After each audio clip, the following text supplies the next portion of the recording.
il nous manque un intervenant, Guillaume Saint-Denis, qui est pas encore arrivé, et j'ai malheureusement pas encore de ses nouvelles non plus, parce que je viens de lui laisser un message.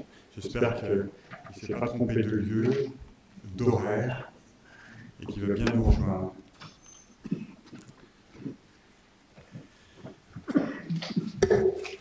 Je vous propose quand même de commencer sans attendre. Donc je suis Hervé Chigneux-Dupuis, je suis membre de l'équipe de Tech for Life aux côtés de Dorothée Bourgeois, qui m'a demandé de la rejoindre parce que j'ai travaillé beaucoup sur la question de transition vers le développement durable. Et donc je partage la vision de Tech for Life vers un futur désirable et qu'il faut être conduit par le futur plutôt que d'être conduit par des améliorations du présent. C'est qu'en travaillant sur le futur qu'on peut réellement construire un avenir qui puisse être désirable. Alors, notre table ronde, elle est centrée sur les risques de transition. Mot large, valise, qui peut avoir plein d'acceptions. Je vais essayer d'en donner quelques-unes pour enclencher notre discussion. Et elle est surtout centrée sur la question de comment sécuriser les acteurs face à ces risques. Comment faire en sorte qu'on partage, on clarifie, on partage. C'est ce que disait Jean-Paul Carsanti tout à l'heure. On clarifie, on partage ces risques. Donc, autour de la table, nous avons déjà et nous allons avoir une élue avec Anne-Laure Bédu, un financier avec Laurent Birmont, un représentant d'une ONG internationale avec M. Van Hermen. Et on aura, j'espère, Guillaume Saint-Denis, chercheur, tête chercheuse, je dirais.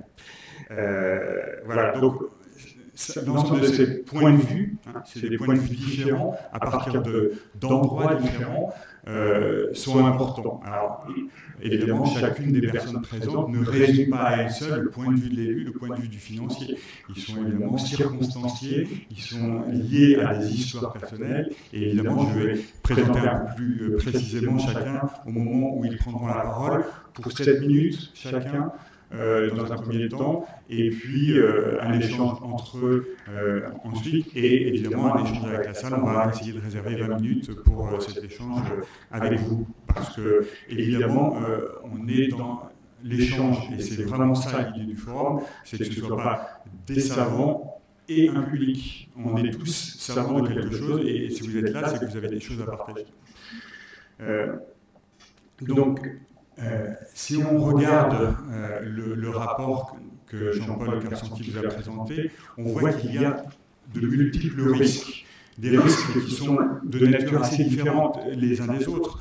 Je prendrai le premier, un risque d'effondrement des actifs.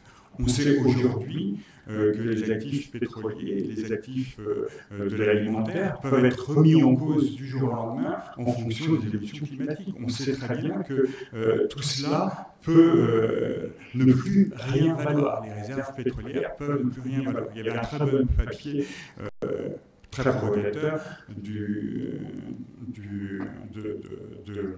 Claude Henry de l'IDRI l'autre jour dans le Monde, qui montrait que peut-être qu'il serait utile de considérer comme étant déjà en faillite des grands groupes comme les groupes pétroliers pour les aider à engager leur transition. Ce n'est pas pour les faire disparaître en soi, mais pour faire en sorte qu'on acte le fait que ces actifs, demain, dans le monde d'après, n'auront plus de valeur. Alors c'est provocateur, évidemment, et ce n'est pas prêt de se réaliser tel quel, mais ça nous aide à réfléchir à cette question du risque de dépréciation des actifs.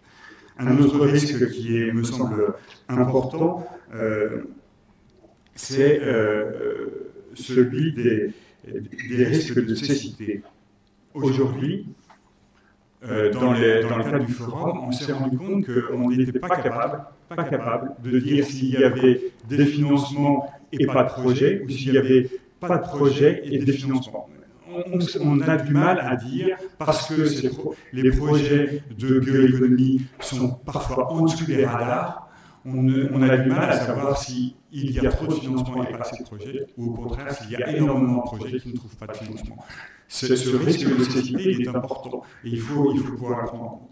Et du coup, il y a une question qui me semble clé, c'est la question du risque de l'inadéquation des modèles de risque aujourd'hui. Ces modèles de risque, ils sont calculés pour être standards. On sait calculer les risques standards, mais on ne sait pas calculer les risques spécifiques, les risques liés à des logiques territoriales spécifiques. Le Morvan n'est pas la même chose que la Charente, etc. Et cette difficulté à prendre en compte la spécificité même des territoires, alors bien sûr on prend en compte les territoires, mais leur spécificité, leur nature, leur sol, on a du mal à le prendre en compte. On a du mal aussi à prendre en compte le long terme. On sait très bien que la finance aujourd'hui, elle est extrêmement court-termiste. On a enfin du mal à prendre en compte des enjeux qui ont été qualifiés d'émotionnels. Je trouve ça intéressant.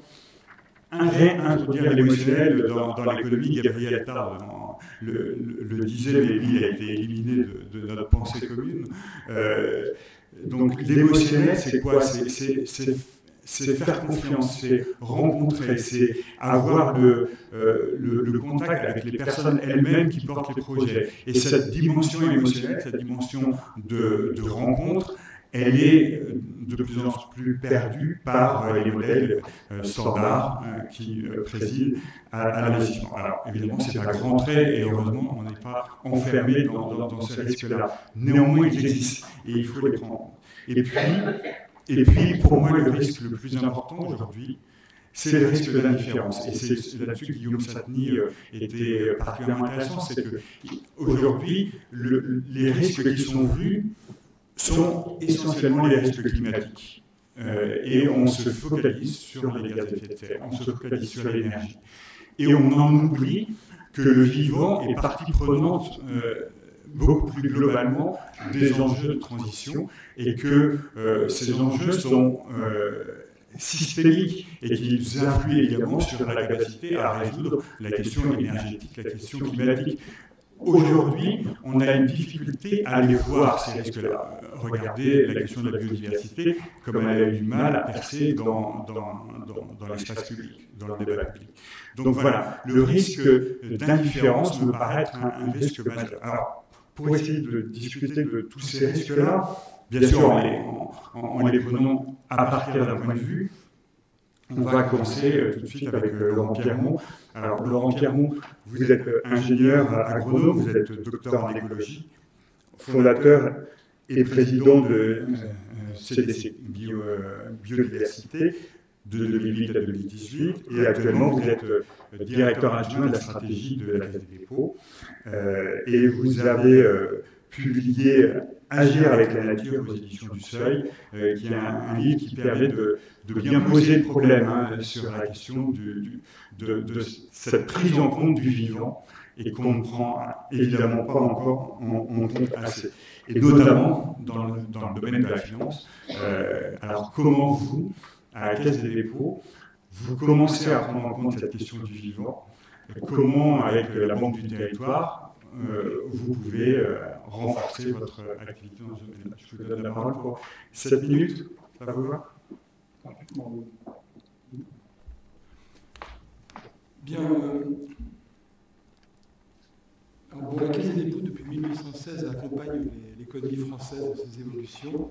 Et c'est vrai qu'il est significatif que cet établissement ait créé une société qui s'appelle CDC Biodiversité au début du XXIe siècle, que j'ai eu l'honneur de présider. Précédemment, je dirigeais la Société forestière de la Caisse des dépôts. Alors, 2 expériences.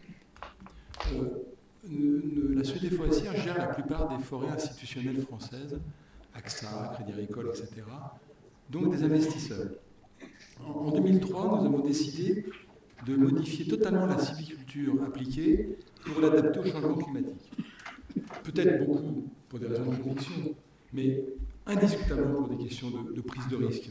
si vous gérez des milliards d'euros appartenant que des investisseurs ont mis dans la forêt, l'investisseur raisonne comme ça, vous ne pouvez pas lui dire, quand il vous dit, mais dites donc Laurent, le climat, changement climatique, vous ne pouvez pas lui dire, non, non, vous inquiétez pas, monsieur Allègre, non, vous ne pouvez juste pas lui dire ça, vous pouvez lui dire, j'ai une réponse, c'est l'adaptation de tous les systèmes de production, sinon il va vendre ses actifs et vous perdez le client, et c'est embêtant du point de vue de l'entreprise.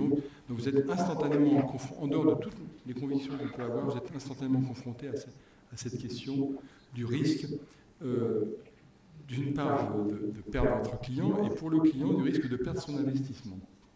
Et dans le cas de la forêt, évidemment, les risques sont apparus très vite avec les deux tempêtes de 99 et de 2009 et avec la sécheresse de 2003. Et donc, dès 2003, donc, nous avons décidé de modifier totalement la sylviculture. Alors la bonne nouvelle, c'est que, un, on a trouvé des solutions. Deux, ça n'a pas fait perdre, le taux de rentabilité n'a pas baissé du tout.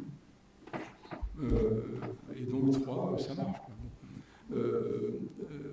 Alors, bon, ça marche, tout ça est un travail en cours, comme on dit. Sur ces décès biodiversité, nous avons été chargés de mettre en œuvre de vastes espaces favorables à la biodiversité. Alors, quand vous voulez préserver les habitats à Vison d'Europe en Aquitaine, le Vison d'Europe a une écologie un peu particulière, et c'est d'ailleurs pour ça qu'il est en danger, hein, c'est qu'il a plein de particularités qui le mettent en danger. Mais vous devez fondamentalement préserver des dizaines de kilomètres de rivières le long desquelles le Vison d'Europe sera content. Et alors, vous résolvez les biotopes, écosystèmes, biologie du Vison, tout ça, mais évidemment, dès que vous voulez agir, vous agissez chez quelqu'un, chez monsieur, madame un tel. Et vous passez, vous devez tenir compte du PLU, etc. Donc vous passez du biotope au foncier, au cadastre. Et là, cette question du partage du monde entre le naturel, le vivant, le sauvage, et nous les êtres humains, de façon à maintenir des infrastructures écologiques, si vous passez cette expression, est l'un des enjeux. Là aussi, je dois dire qu'on y arrive. Alors sur le on y arrive, nous avons pensé diviser les activités humaines liées à la nature en trois catégories du point de vue des solutions. Première catégorie, les activités qui consomment des ressources naturelles renouvelables.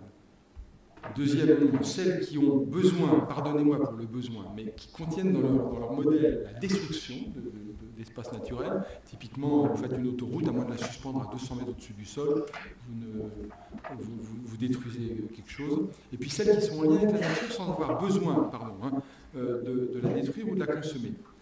Les premières, consommer, les réponses qui concernent le textile, l'agriculture, l'alimentation, la construction bois, enfin beaucoup de choses, directement ou indirectement. La réponse est clairement du côté du maintien de la dynamique propre de l'écosystème qui est productif, donc de ce qu'on appelle l'exploitation durable des ressources et la certification écologique. Du côté de celles qui détruisent, il me semble que la réponse est clairement du côté de éviter, réduire, compenser, et compenser vraiment. Très franchement, on ne compense pas vraiment aujourd'hui. Il y a une loi, elle est super, mais on ne compense pas vraiment.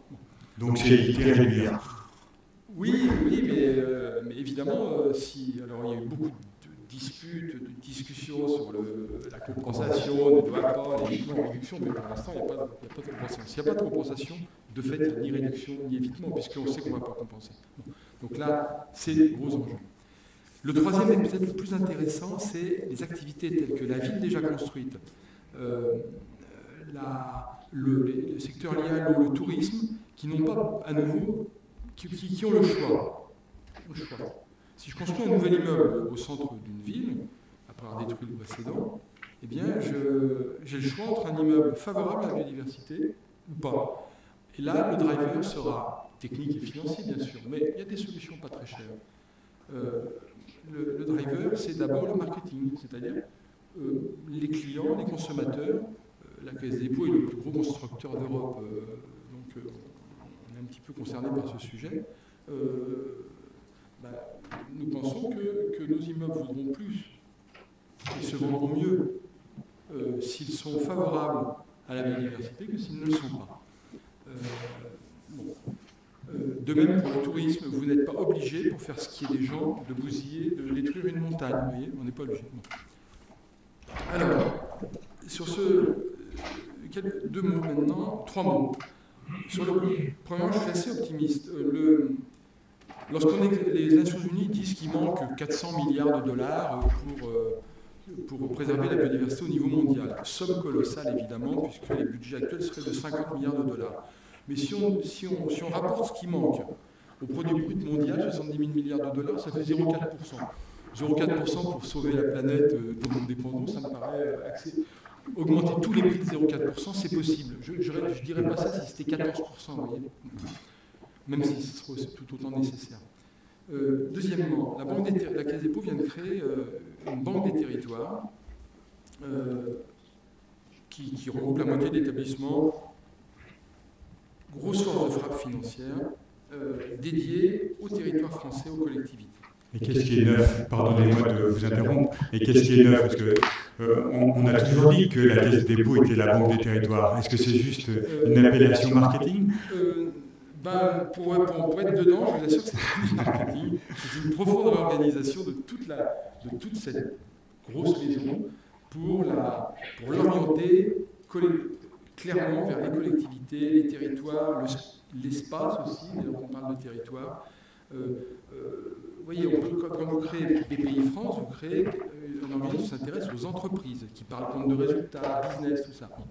Lorsque vous créez une banque des territoires, vous vous intéressez aux espaces, vous vous intéressez aux choses en Z, vous voyez, zone, ceci. Bon, la banque est l'important, peut-être le point important, parce que c'est aussi un signe des temps, c'est que la banque des territoires a décidé de mettre parmi ses priorités la préservation de la biodiversité, l'adaptation des territoires au changement climatique et la promotion des solutions basées sur la nature. Je ne pense pas que ce serait produit il y a 10 ans et même il y a 5 ans pour ce qui concerne l'adaptation des territoires au changement climatique, puisqu'il y avait une sorte de, comme vous l'avez très bien dit, il y avait une sorte de focalisation sur la réduction des émissions en oubliant totalement que l'adaptation va avec. Et nous avons à cet égard créé Nature 2050, qui se présente modestement comme le premier programme d'adaptation des territoires agricoles, naturels et forestiers au changement climatique. Est-ce que j'ai encore une minute pour parler du Global Biodiversity Score? Parce que ça aussi, c'est un signe. Nous avons constaté vraiment le succès énorme de la notion de tonne équivalence CO2, qui est donc cette mesure de l'impact sur le climat de tout un tas de gaz. Dans lequel on mesure finalement, on ajoute du méthane et du CO2, du dioxyde d'azote. Et nous sommes dit, impossible évidemment de résumer la biodiversité à un chiffre, mais n'empêche que ça serait drôlement bien d'avoir l'équivalent.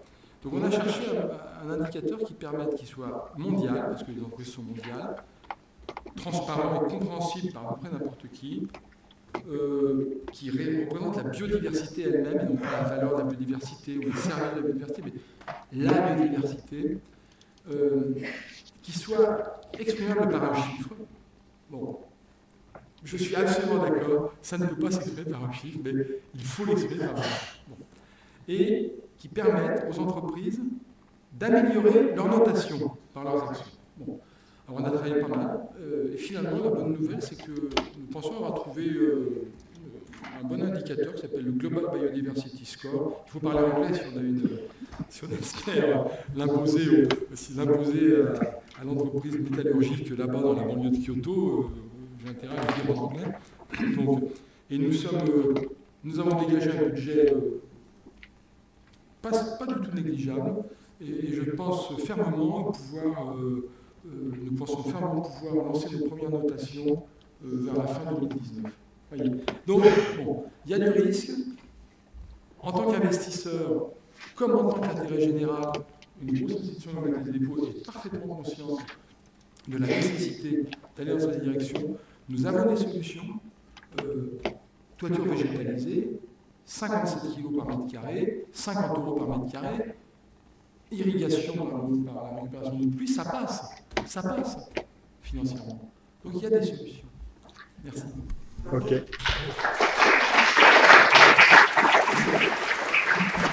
Merci de cette intervention optimiste. Nous verrons si votre optimisme est partagé à la fois par vos interlocuteurs ici autour de la table et dans la salle, évidemment, dans quelques minutes. Donc, Guillaume Saint-Denis nous a rejoint. Merci d'être là. On a craint un moment que vous soyez perdu quelque part, mais tout va bien. Donc, Guillaume Saint-Denis, vous êtes membre du Conseil national de la biodiversité, du Conseil scientifique de la Fondation pour la recherche sur la biodiversité, du Conseil scientifique de la Fondation Prince Albert II de Monaco, du comité d'orientation du comité 21, et vous êtes ancien directeur des affaires économiques et de l'évaluation du ministère de la Transition écologique.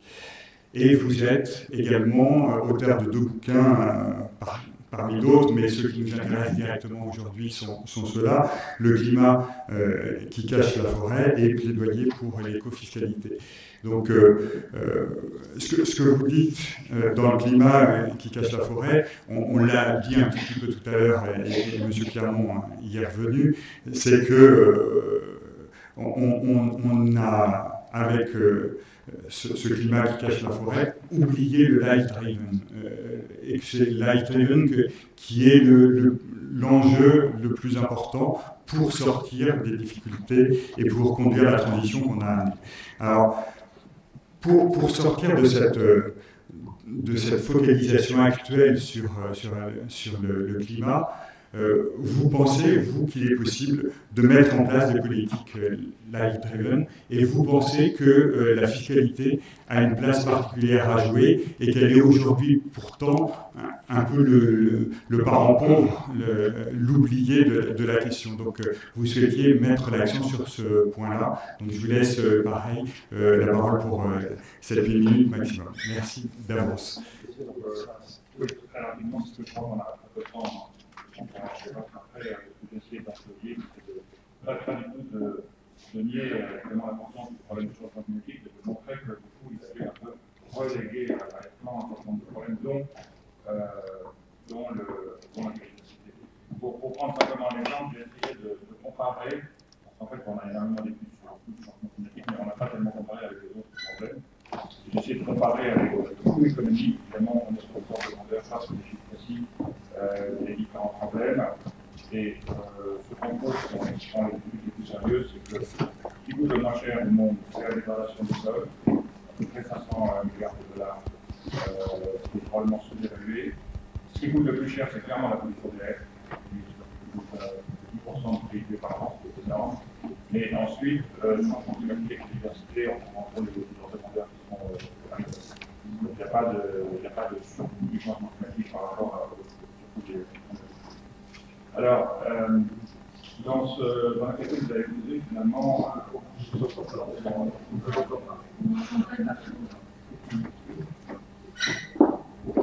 voilà, c'est mieux. Dans la question que vous avez posée, en fait, on tourne autour toujours de la même chose, c'est-à-dire, on l'appelle soit la transition écologique et solidaire, soit la transition écologique bas carbone, soit l'économie du capital naturel, soit life-driven. Il y a des différences d'acception, mais en gros, on tourne autour de la même chose. Et à mon avis, la problématique se présente de la façon suivante. On a 4 problèmes, me semble-t-il. Un problème de comptabilité. Qu'est-ce qu'on compte, qu'est-ce qu'on compte pas? On sait très bien que la comptabilité n'est pas quelque chose qui nous est donné par la nature, qui est forgé par l'homme et qu'elle est très imparfaite. Le problème des externalités.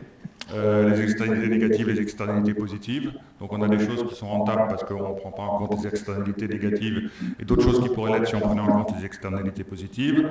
On a un problème que la Caisse des dépôts connaît bien, qui est celui de secteurs où les investissements ont une durée de retour plus longue qu'ailleurs et peut-être moins élevée. Ça ne veut pas dire qu'il ne faut pas les faire.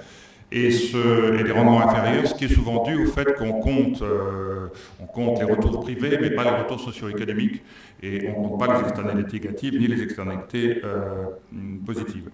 Donc, par rapport à ça, ce que moi je pense, c'est qu'il faut essayer de mettre en place un système qui dirige, qui incite les investissements privés à aller vers ces investissements de transition écologique et solidaire. C'est la raison pour laquelle j'ai été personnellement en désaccord avec un appel à libérer l'investissement vert qui est paru dans Alternative économique récemment, qu'on m'avait proposé de signer et que je n'ai pas souhaité signer parce qu'il proposait un plan d'investissement public qui aurait été sorti des 3%, alors que l'État en fait est plus endetté que les privés aujourd'hui et qu'on ne voit pas très bien pourquoi est-ce qu'on ne mettrait pas en place un cadre institutionnel et fiscal pour inciter l'investissement privé à aller vers ces objectifs-là. D'autant plus que je rappelle un point qui n'a pas été dit, c'est que nous avons un engagement pendant 2 ans, qui est l'engagement A3 d'Aichi, qui est de supprimer, réformer toutes les subventions publiques dommageables à la biodiversité. On l'a signé en 2010, ratifié, c'est un engagement international, il reste 2 ans pour le faire. Et si on augmente les subventions publiques, on ne résout pas ce problème-là. Donc la contrainte budgétaire n'est pas mauvaise de ce point de vue-là. Alors, pour ça, qu'est-ce qu'il faut? Il faut une stabilité fiscale et une fiscalité incitative. En France, on a l'inverse. On a une instabilité fiscale maximale qui est connue. On change d'impôt tout le temps. Si on prend le crédit d'impôt pour la transition écologique, son régime a changé plus d'1 fois par an depuis qu'il a été créé. Et on a une fiscalité dissuasive à l'investissement dans le light driven, en fait. Et je vous demanderai peut-être de passer la première slide que j'ai préparée. Voilà, qui vous montre, si vous voulez, vous avez en noir ce qui n'a pas changé. C'est-à-dire que vous voyez que déjà, à la situation en 2017, on a déjà, j'ai comparé là la fiscalité de quelqu'un dans cette salle qui investit en actions pétrolières, de quelqu'un d'autre qui investit en terrain agricole, de quelqu'un d'autre qui investit en forêt, de quelqu'un d'autre qui investit dans des espaces naturels protégés qui n'ont pas de revenus. Certains en ont, mais c'est pour simplifier. Vous voyez que déjà, dans la partie haute du tableau qui est tout en noir, il y a des impôts que paye le foncier non bâti, c'est-à-dire les espaces naturels, et que ne payent pas les actions. Et il y en a d'autres que les actions payent, mais à un taux très bas, comme par exemple les droits de mutation à titre onéreux, qui sont les droits qu'on paye quand on achète quelque chose. Vous voyez que les droits de mutation à titre onéreux et les droits annexes, c'est à peu près 8% de la valeur du bien lorsqu'on achète un terrain agricole, une forêt ou un espace naturel, et c'est seulement 0,3 lorsqu'on achète une action. Ensuite, vous avez la réforme qui a été faite l'an dernier. La réforme qui avait été faite sous le quinquennat précédent était d'aligner les taux, d'avoir des taux de fiscalité qui étaient les mêmes sur les types de revenus. Hein, c'était l'objectif du président précédent. Et donc on avait les taux marginaux qui étaient à 60,5, sauf les forêts qui sont dans un cas particulier puisqu'elles ont un impôt qui est une sorte d'impôt forfaitaire qui découle de la taxe sur le foncier non bâti, de la valeur locative cadastrale. En vert, j'ai indiqué ce qui baisse. Donc vous voyez que tout ce qui baisse est dans la colonne de gauche. Et en rouge, j'ai indiqué ce qui augmente. Donc on a trois changements importants. D'abord les plus-values immobilières, que j'ai appelées la PV, qui baissent de 34,5 à 30% pour les actions. Et pour tout le reste, c'est-à-dire pour l'immobilier non bâti, elles augmentent au contraire de 34,5 à 36,2, donc on a un différentiel d'à peu près 20% entre les deux. Pour impôt sur le revenu et prélèvements sociaux, on a une baisse de moitié de la taxation des actions de société et une augmentation du taux marginal légère mais quand même significative qui fait qu'on est à plus du double de la taxation par rapport à des actions pétrolières des revenus fonciers ruraux. Et puis pour l'IFI, eh bien, on avait un taux qui était le même, on avait même un léger avantage pour les terrains agricoles et pour les forêts, mais pas pour les autres espaces naturels. Et nous nous trouvons dans une situation totalement inverse. Ce léger avantage avait été théorisé et avait été considéré comme constitutionnel, puisque le Conseil constitutionnel avait dit à plusieurs reprises que ce sont des biens à faible liquidité, d'une part, et à faible rentabilité, d'autre part. Donc il est normal qu'ils soient moins imposés. Et là, nous nous trouvons dans une situation exactement inverse, qui peut-être n'a pas été vue, qui est qu'on a au contraire des biens qui sont aujourd'hui davantage imposés, alors même que leur rentabilité est beaucoup plus faible. Donc, évidemment, la philosophie de cette réforme, moi je la comprends tout à fait, hein, favoriser l'économie productive, etc. Mais ces effets pervers me semblent majeurs parce que j'ai pris l'exemple là d'une action pétrolière qui peut très bien être chinoise, qatarienne, vénézuélienne, russe, américaine, canadienne, et ne profiter en rien à l'économie productive française, ni à l'emploi français, ni à la recherche française, alors que par définition, le foncier non bâti, il est en France, il procure de l'emploi à la France, et il procure de l'activité économique à la France, et ce sont des écosystèmes français, et nous avons des engagements européens et internationaux pour les maintenir en bon état. Je prends l'exemple de Natura 2000, nous avons 20% des sites naturels démis en bon état, il faut être à 100%. Alors, la slide d'après, peut-être. Voilà, j'ai fait une simulation, si vous voulez, avec des vrais chiffres.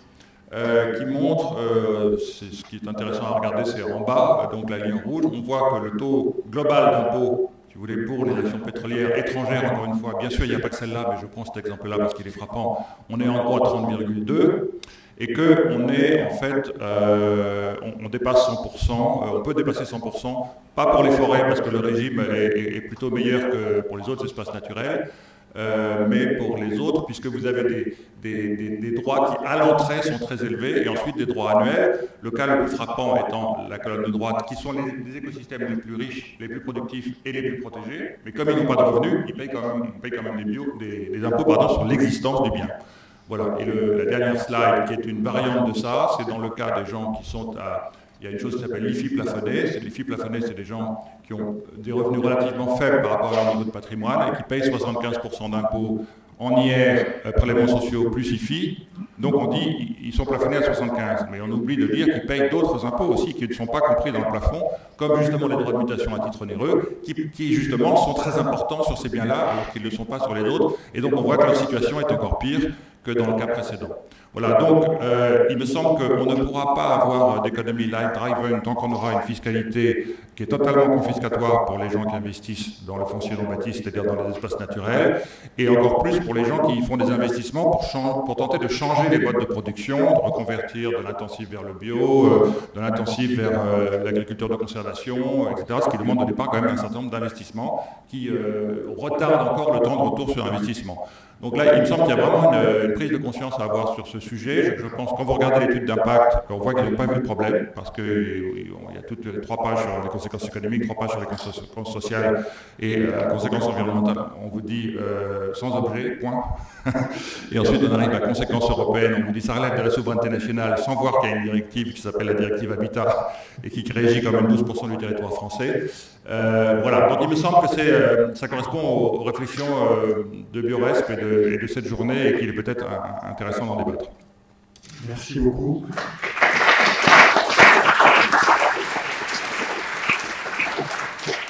Effectivement, ces chiffres sont parlants et je pense que peu d'entre nous les avaient forcément en tête.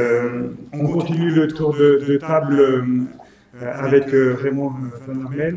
Alors, vous êtes conseiller auprès de la présidente de Partenaires européens pour l'environnement et vous faites depuis longtemps dans toute votre carrière le lien entre les questions européennes, la finance durable et la prise en compte de la société civile. Et le fil de rouge de votre carrière a été comment faire coopérer tous ces gens ensemble.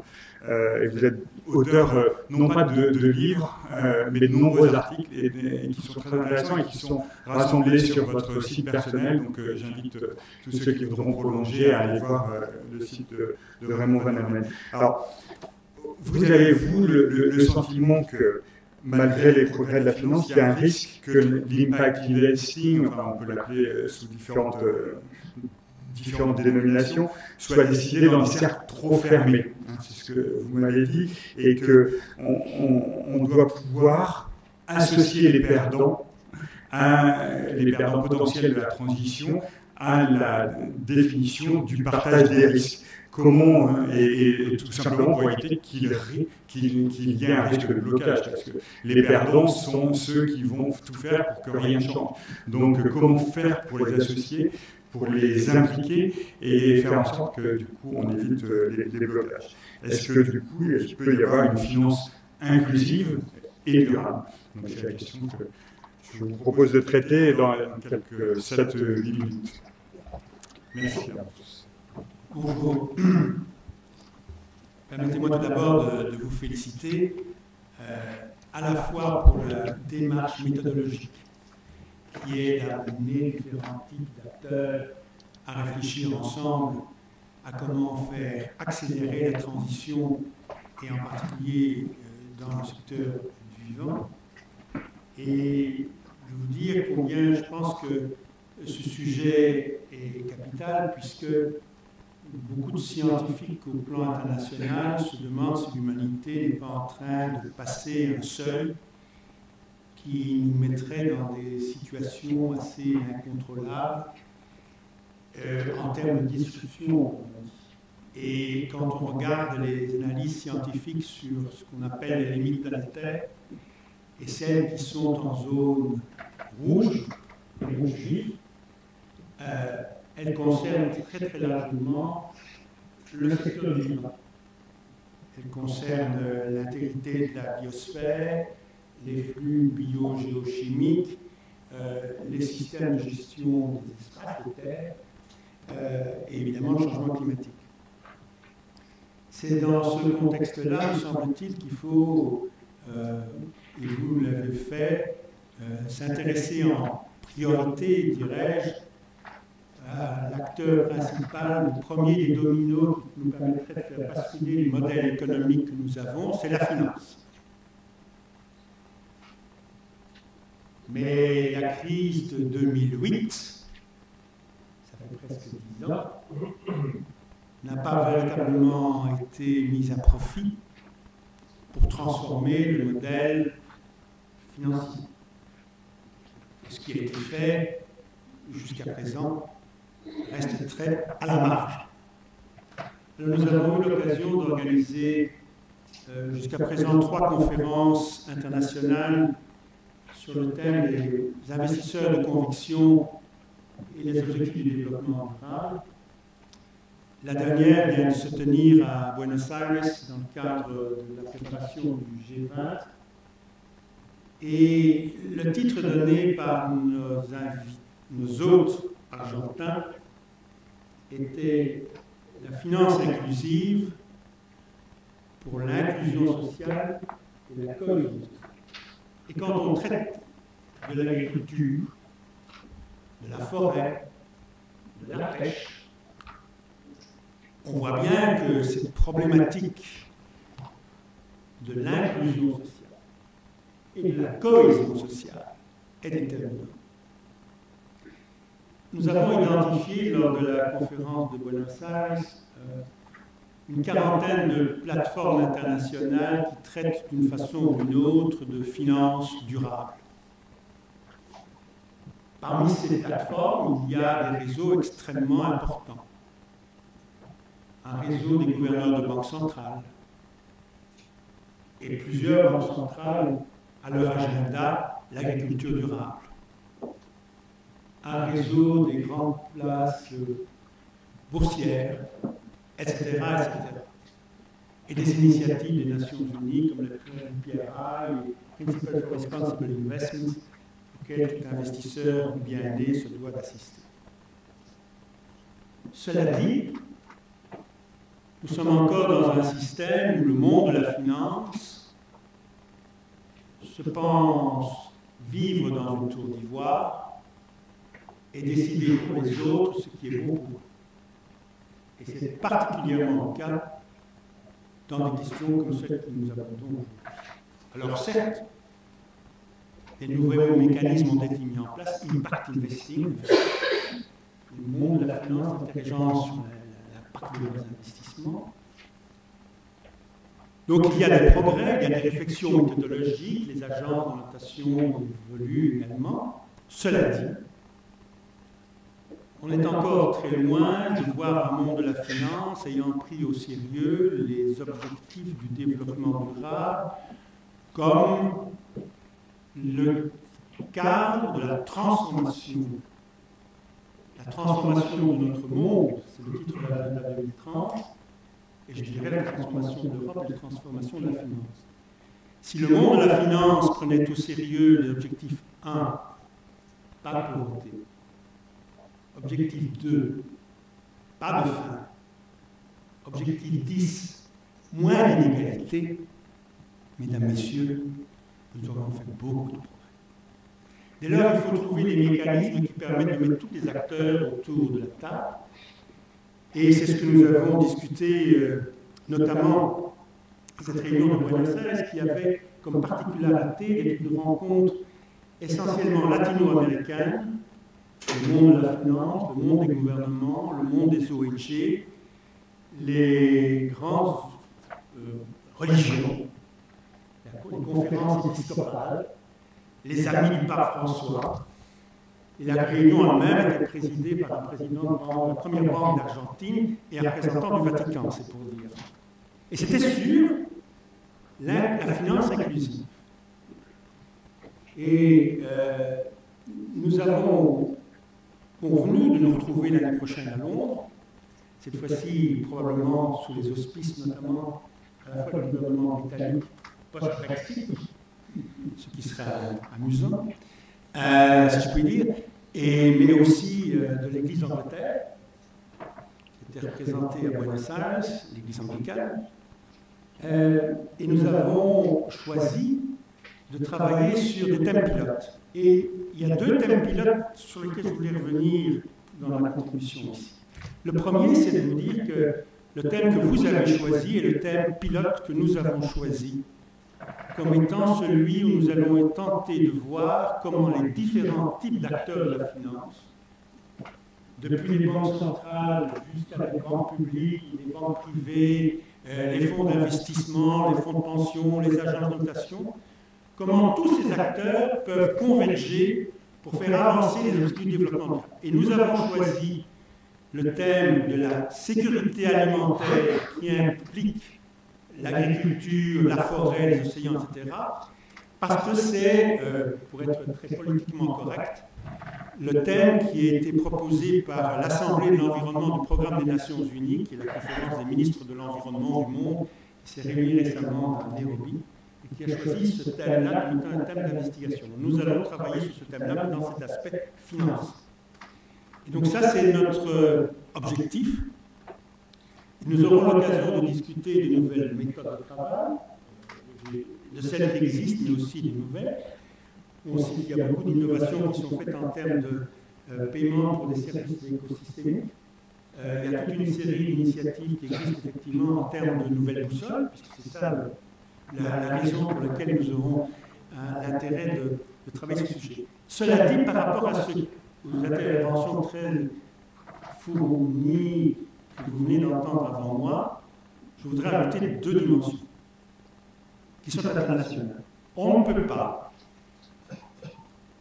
prétendre avoir une vision de la gestion du vivant dans sa partie sécurité alimentaire, etc., sans avoir une vision de la problématique à l'international. Parce que tous les acteurs, et en particulier, je peux prendre le cas de la France, mais c'est évidemment pas le seul, tous ces acteurs font partie de chaînes de valeur qui sont des chaînes de valeur mondiales, qui font qu'on va exporter ou importer des produits d'X ou Y de tel ou tel pays. Je ne vais pas entrer dans le débat, et vous savez très bien qu'il y a toute une réflexion sur le footprint et autres. Il y a donc tout un impact aussi social. Et c'est une des choses qu'il ne faut pas sous-estimer lorsqu'on traite de la finance et le vivant, c'est effectivement comment on entre dans la conversation sur cette chaîne de valeur internationale. Et il y a des initiatives à souligner. Je pense par exemple que l'initiative marocaine Afrique Agriculture Adaptation, les 3A, est tout à fait intéressante sur le plan méthodologique. Je pense que la Caisse de dépôt est un des partenaires. Il y a donc des méthodes qui sont en place, il y a des réflexions qui sont faites. Mais cet aspect international doit être sur votre radar, si je puis m'exprimer ainsi. En particulier, parce que non seulement les problématiques de la chaîne de valeur, de la Global Food Supply Chain, comme on dit en anglais, puisque vous êtes corrigé, je me corrige aussi à utiliser la formule, mais il y a dans cette chaîne de valeur, il y a un aspect absolument déterminant qui est celle de la gestion des sols et des terres, qui est le Land System Change, qui est une question absolument clé, traitée de façon capitale. Et il y a des initiatives qui sont prises. Je pense que Mirova, par exemple, a des fonds en soutien à la préservation des terres, notamment en Afrique, pour avoir entendu un jour Philippe Zabati sur le sujet. Donc il y a des initiatives et nous voudrions promouvoir des convergences dans ce sens. Et l'autre aspect, je termine par là, qui est celui de savoir comment on peut associer tous les acteurs à ce type de réflexion dans un contexte unique. où les sujets sont très techniques, où on a l'impression de se trouver devant des initiatives intéressantes, comme on n'est pas tout à fait sûr d'avoir très bien compris, mais dire « Oh oui, oh c'est beau, oh, il faut quand même des petits efforts, ah c'est magnifique, oh on progresse ». Ce moment-là, mesdames et messieurs, c'est terminé. Il faut que chacun s'implique. Il faut que chacun, par ses propres choix en termes d'investissement, s'implique pour faire bouger les systèmes. Et de ce point de vue-là, on a une réflexion sur le plan technologique. Et nous sommes en train, dans le cadre de la suite de la réunion de Buenos Aires, nous avons lancé à Buenos Aires une initiative qui s'appelle la blockchain pour la finance inclusive et durable. Je suis très déçu que la Caisse de dépôt n'ait pas voulu s'y associer. Je tiendrai à vous le dire publiquement parce que je pense que c'est une occasion manquée. Mais nous sommes donc en train de préparer pour la réunion de Londres une présentation de comment cette technologie nouvelle de l'ère digitale peut permettre d'une façon décentralisée à tous les types d'acteurs, le petit paysan au Kenya, le deuxième au Maroc, l'investisseur à Paris et d'autres, de pouvoir suivre les engagements qui sont pris, leur mise en œuvre, de pouvoir s'interroger sur les problèmes qui peuvent exister, que tout le monde peut reconnaître, et sur la façon dont on peut faire progresser les choses ensemble. C'est comme ça que nous parviendrons à mobiliser la majorité des acteurs pour assurer la confiance, cette confiance qui est nécessaire si nous voulons avancer. Merci.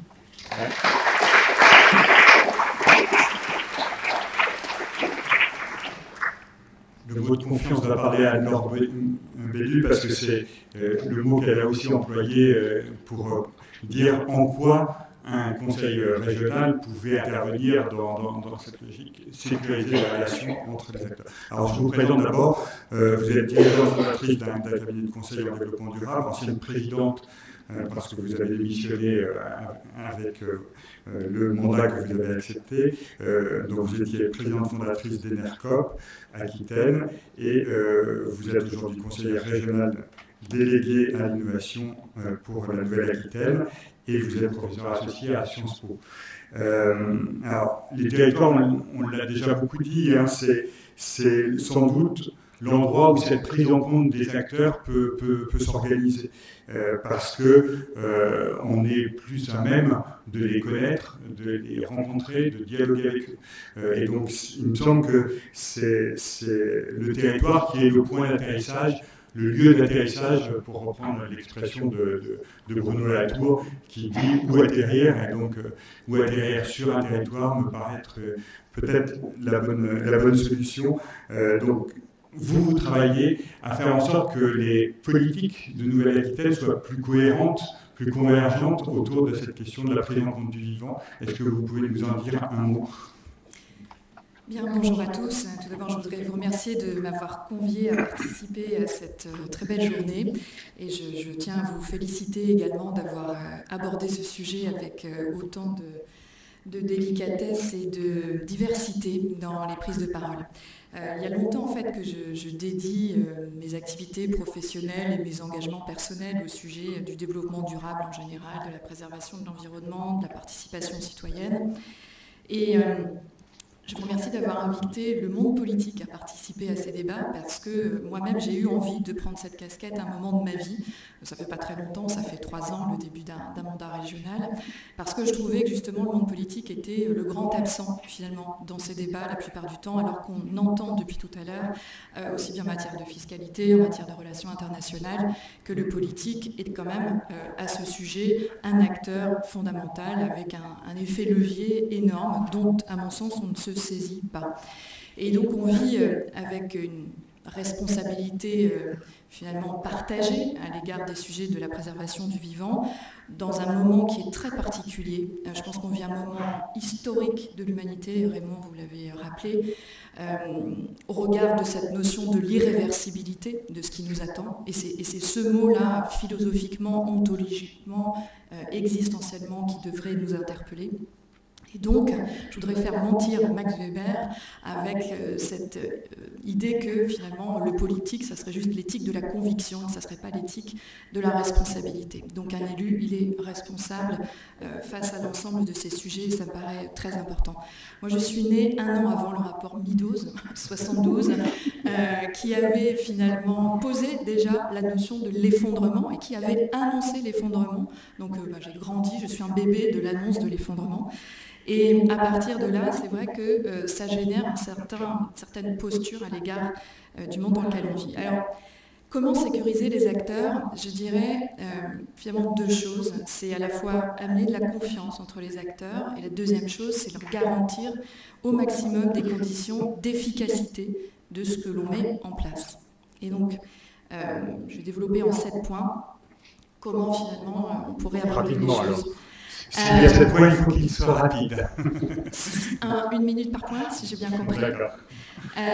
Donc, d'abord, c'est avoir une vision et la porter à long terme. Trop souvent, évidemment, le vivant, c'est longtemps été le parent pauvre du développement durable, parce qu'il ne se voit pas, les chaînes écosystémiques peuvent disparaître dans l'indifférence. Et donc, il y a cette notion finalement d'urgence pour agir, mais en même temps, ce paradoxe, c'est qu'il faut aussi agir dans l'urgence pour le très long terme. Et ça, le politique n'est vraiment pas doué, puisque nous faisons des réformes que nous remettons en cause en permanence. Et donc, il s'agit finalement de poser la vision dans le long terme, sur la base d'études et de connaissances objectives, au sens où l'écologie n'est pas qu'un engagement politique, il peut l'être, mais il est avant tout une science, une discipline scientifique rigoureuse.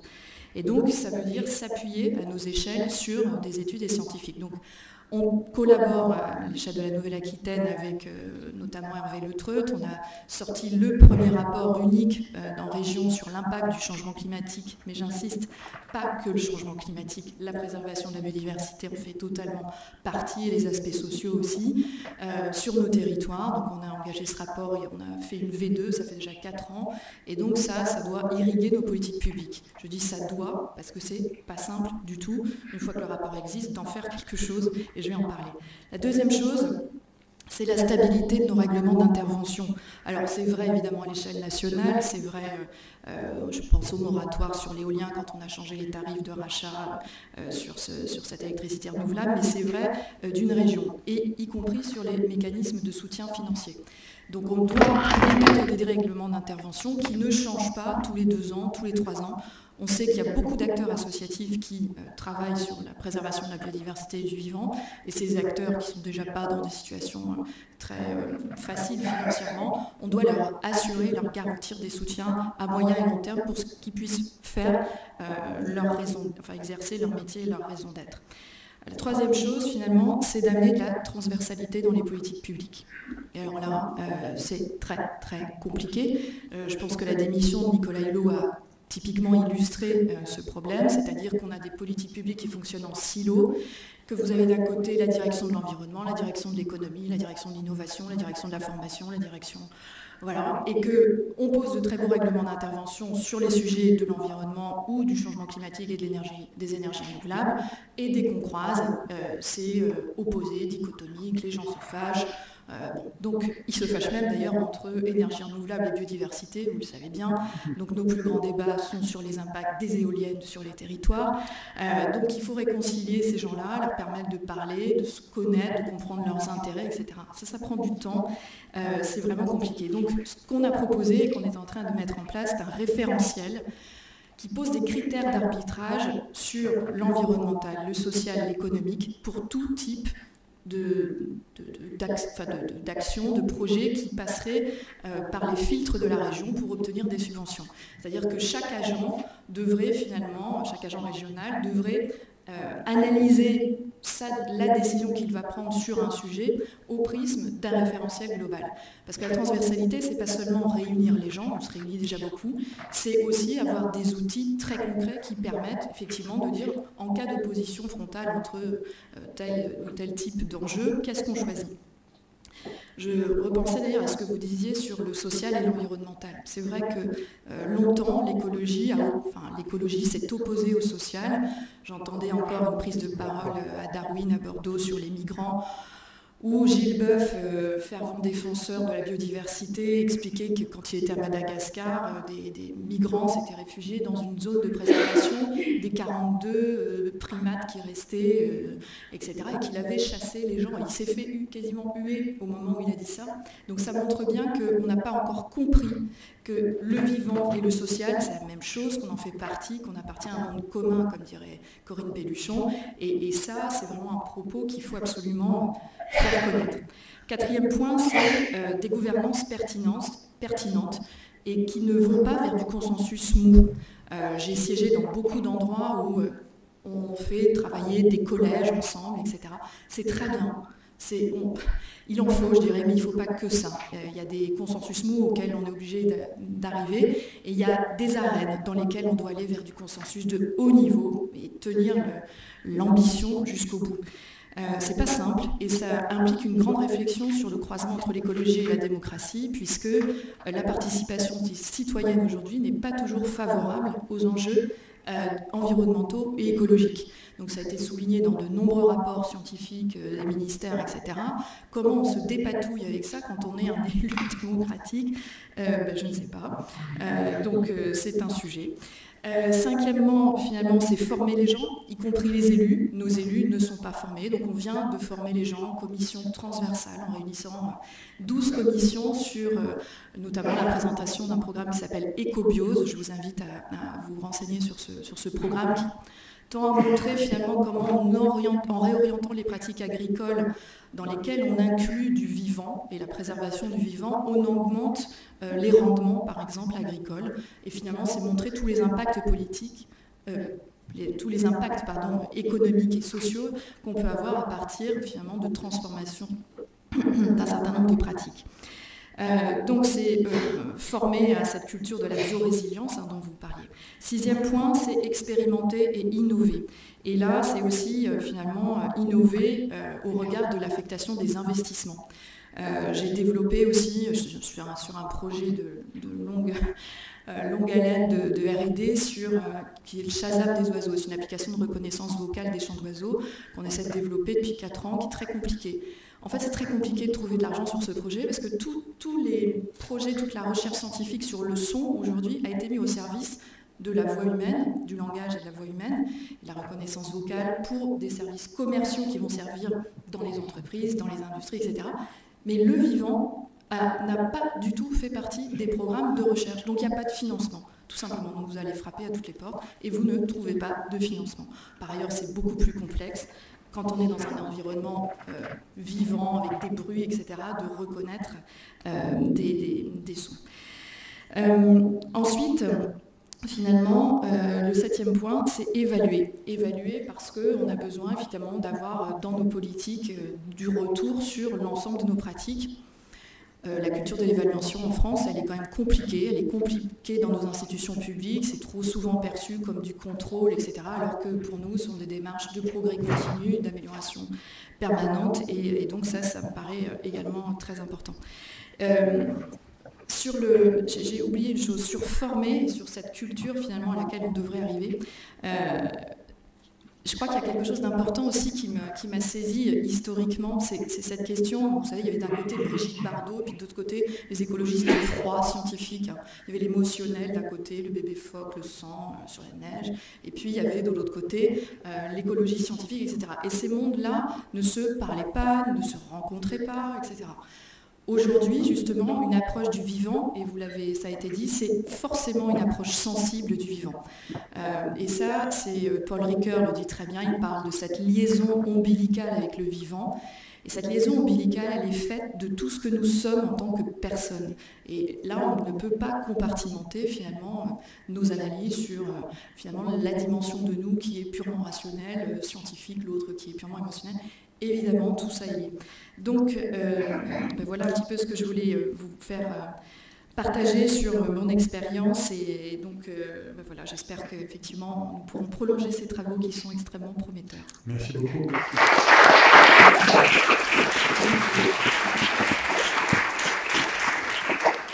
Bon, comme le temps passe et que je vous avais promis qu'il y avait une interaction avec les gens dans la salle et non pas de la salle, j'aimerais que vous preniez la parole, que vous posiez des questions. Donc oui, monsieur, on vous écoute.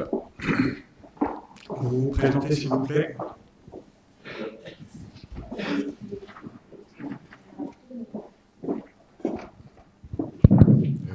Bonjour, Dominique Chauvin, prospectiviste. Merci d'ouvrir le dialogue, mais j'aurais aimé faire un commentaire sur la première partie, sur la présentation du rapport. Je reprends la slide de conclusion, juste pour un mot, où on dit que cette bioéconomie s'inscrit dans un certain nombre d'éléments comme la transition, l'économie circulaire, etc. Mais en fait, le point que je voulais faire remarquer, c'est que cette bioéconomie, c'est par essence l'économie circulaire. L'archétype de l'économie circulaire, c'est la biomasse. Et non pas d'essayer de se rapprocher de ce qui a été construit par ailleurs, qui est l'économie circulaire. En ce sens que la biomasse, c'est un cycle, le cycle de l'eau, le cycle de l'azote, le cycle du CO2, le cycle des déchets, le cycle de l'énergie. Et l'originalité de la biomasse, c'est que tous ces cycles sont entremêlés les uns aux autres, et donc ça lui donne une rentabilité, ça lui donne une performance depuis des millénaires. Et en plus, on voit tous les touches de piano, tous les paramètres pour justement faire évoluer ce cycle. Et ça m'amène à la question de la table ronde. J'ai cru percevoir une certaine opposition entre adaptation et réduction, en particulier avec une vision de focalisation sur la réduction des émissions. Mais est-ce que vous ne pensez pas au contraire que la biomasse, la bioéconomie, c'est justement l'endroit où on peut réconcilier adaptation et réduction, et qu'il y a deux façons de s'adapter finalement, soit construire des digues pour se protéger de la mer qui monte, soit au contraire adapter le système pour que le système lui-même soit plus performant en matière de réduction. Et je terminerai juste par un tout petit point.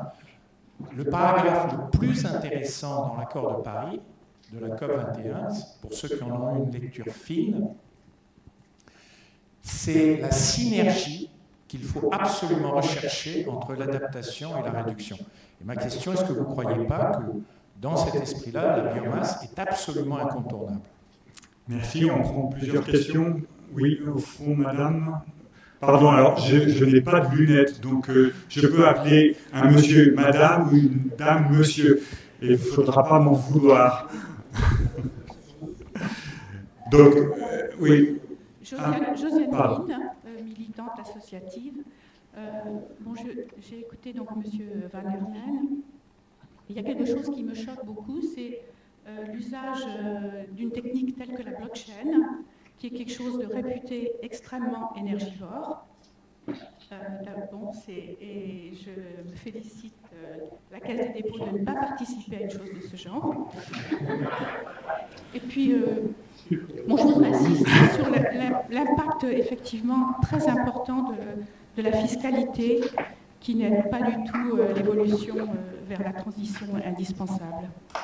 Merci. Et puis, au fond, là-bas, oui. Monsieur, donc moi, je m'appelle Ulysse Élise, je fais partie d'une association qui s'appelle Climate. Il y a plusieurs choses qui m'ont fait lever les sourcils. Déjà, je vais juste répondre sur un point avant d'aborder les questions pour Anne-Laure Bédu, qui parle de moment historique pour l'humanité. Non, ce n'est pas un moment historique pour l'humanité. L'humanité a entre 200 et 300 000 ans.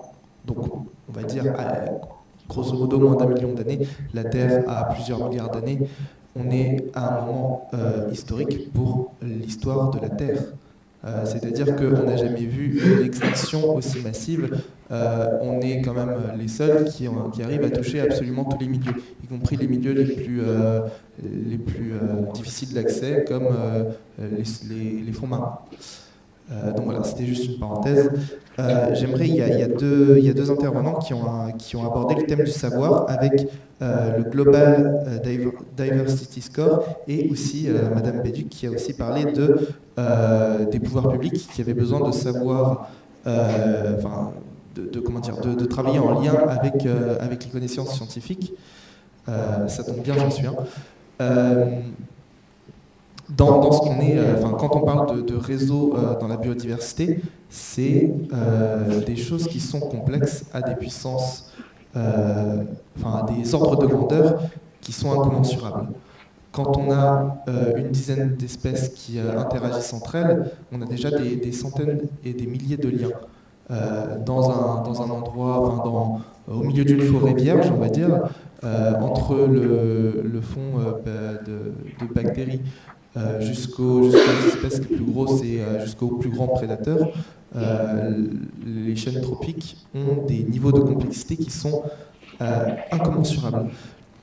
Et la question, c'est justement sur ce thème du Global Diversity Score dont vous avez parlé, et de cette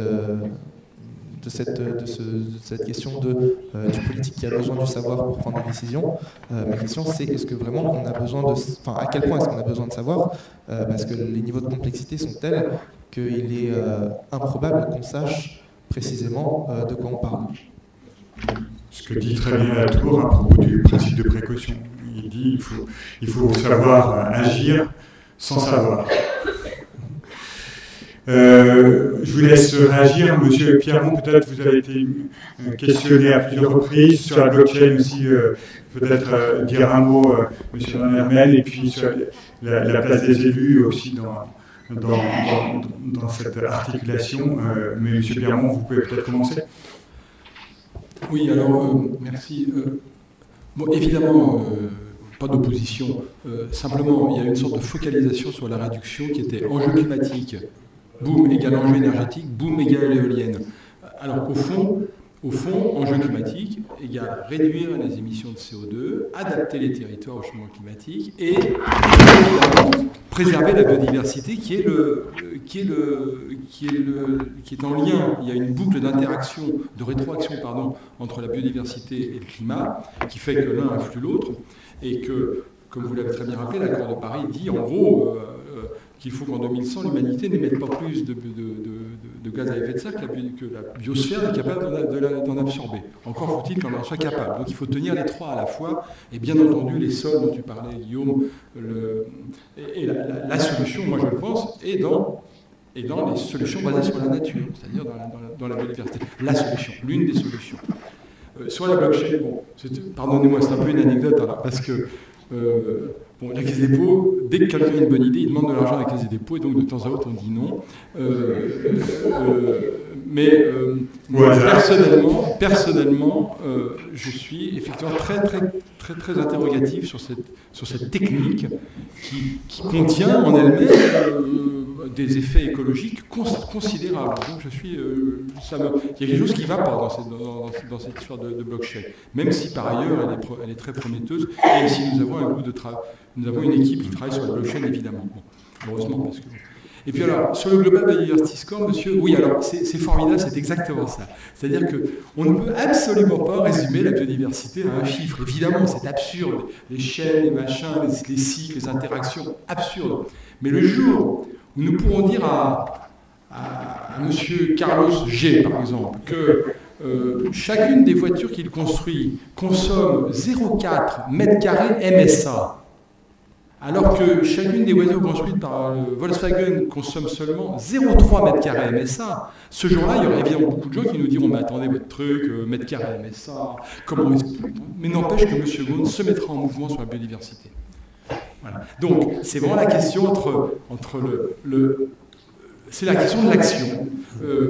Moi, ça fait 30 ans que j'agis, c'est pour ça que je suis optimiste, parce que ça marche, vous voyez, l'action. C'est pour ça que je suis assez optimiste, je trouve que ça marche. Merci. Mais dès qu'on agit, forcément, c'est plein de questionnements. Alors, avant de donner aussi la parole... Oui, pour reboucler sur ce sujet. Bon, je maintiens que c'est quand même un moment historique pour l'humanité, au regard du découplage entre l'humanité et le vivant. Bien sûr, vous avez raison, c'est aussi un moment historique pour la planète, 6e extinction des espèces. Bon, il y en a eu d'autres auparavant, catastrophiques comme au Permien, mais voilà. Et la deuxième chose, c'est ce que vous soulignez sur le bon niveau de connaissance, effectivement. Et c'est vrai que ça peut être une tendance du politique de s'abriter derrière le besoin d'études, le besoin de connaissances. Il ne faut pas non plus aller trop loin dans cette exigence.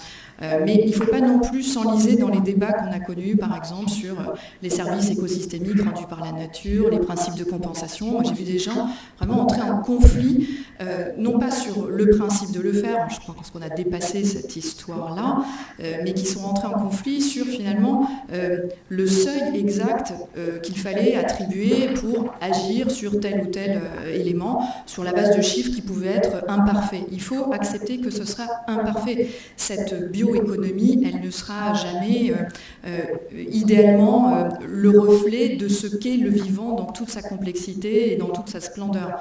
On n'a vraiment pas dit ça, mais je crois qu'il y a un entre-deux à trouver, et c'est ce qu'on essaie de faire, et je rejoins tout à fait Laurent Pierremont pour dire que si on veut agir, on ne peut pas faire l'économie du chiffre dans la biodiversité.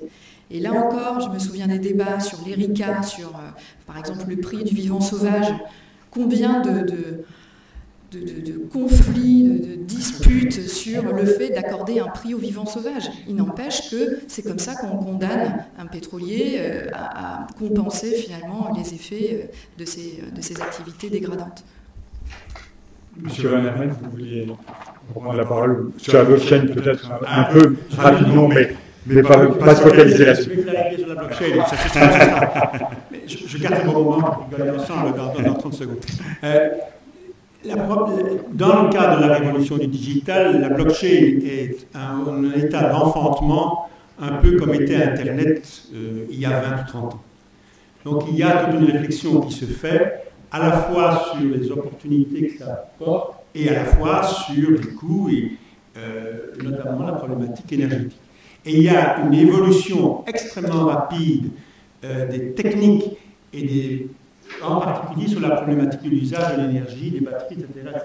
Et il y a des spécialistes, y compris français, qui sont en train de démontrer que les bilans extrêmement négatifs qui étaient projetés à partir des premières technologies sont déjà forcément remis en question. Donc ça, c'est pour simplement dire qu'il faut accepter d'explorer une technologie en reconnaissant qu'il peut y avoir des problèmes et en accueillant les nouvelles approches, les nouvelles technologies qui permettraient de résoudre ces problèmes, qu'ils soient environnementaux, etc. Ça, c'est une première chose.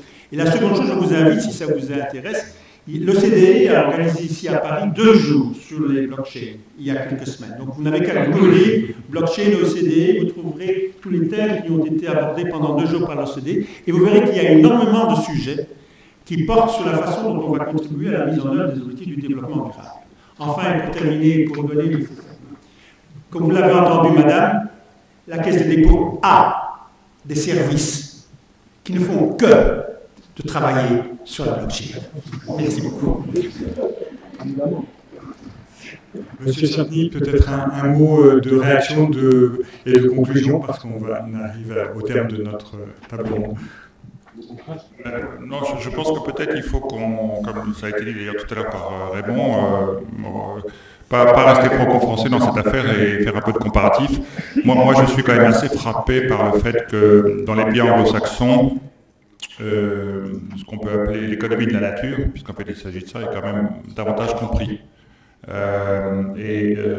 D'une part, il y a plus d'innovation, d'expérience, y compris contractuelle, sans que l'État joue forcément un rôle aussi important qu'en France. Je pense par exemple au Conservation Easement aux États-Unis qui protège quand même 4 millions d'hectares, c'est beaucoup, quasiment sans l'intervention de puissance publique qui certes accorde des incitations fiscales.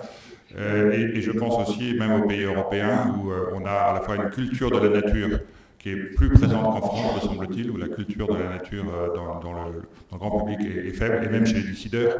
Et une partie des problèmes, je pense, vient de là. Et quand on fait de la fiscalité comparée, on se rend compte que la pression fiscale sur les milieux naturels en France est plus élevée que dans les pays voisins d'Europe et que les pays anglo-saxons. Et comme vous savez, l'agriculture allemande est devenue plus compétitive que l'agriculture française, ce qui est quand même assez curieux. Et une des raisons, c'est en effet que le coût du travail, les charges incluses et les taxes sont moins élevées. Bien, merci. On va faire une pause. Je voulais vous remercier tous les intervenants.